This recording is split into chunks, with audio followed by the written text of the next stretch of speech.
কি নাম আপনার বাচ্চার? মুনতাজির জামান তালহা। ও, কি সমস্যা ছিল বলেন তো? অপারেশনের আগে শারীরিক সমস্যা কি কি ছিল? ওর যে সমস্যা ছিল, ওর মাথাটা স্বাভাবিকের চেয়ে বড় ছিল এবং মানে ওর চোখ দুইটা কেমন যেন নিচে নেমে যাচ্ছিল। এই যে মুনতাসির, বল কই তোমার বল। আর কি সমস্যা ছিল? আর মাঝে মাঝে প্রচন্ড জ্বর হতো এবং বমি করতো। এই যে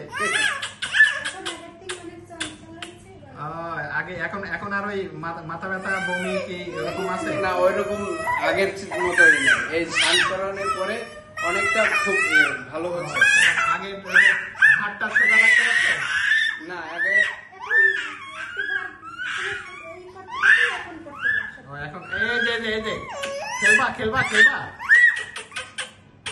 খেলবা খেলবা এই যে সে খেলাতে না আগে সে একটু খেলাধুলা করলে শুয়ে পড়তো। এখন এই যে এই যে তোমার ছবি দেখা যায়। ক্লান্ত না, সে সারাক্ষণ এখন এখন এখন আর ওরকম ওই সমস্যা নাই, আগের সমস্যাগুলো নাই। সে সারাদিন খেলতে পারে, কোনো ক্লান্ত বোধ করে না। যে কি এখন ভালো আছো? ভালো জি, ভালো আছো? জি আলহামদুলিল্লাহ ভালো। যাক, ভালো থাকো। হ্যাঁ ঠিক আছে, যাও খেলো গা। টাটা। আগে হাঁটতে হাঁটতে পারতো? না, আগে হাঁটতে পারতো না, আর এখন হাঁটতে পারে? এখন হ্যাঁ এখন ভাই হাঁটে। আপনার টাটা দিচ্ছে স্যার। ও টাটা, এই যে টাটা, ঠিক আছে, ভালো থাকো ভালো থাকো, ঠিক আছে, হ্যাঁ আল্লাহ হাফেজ। দোয়া অবশ্যই।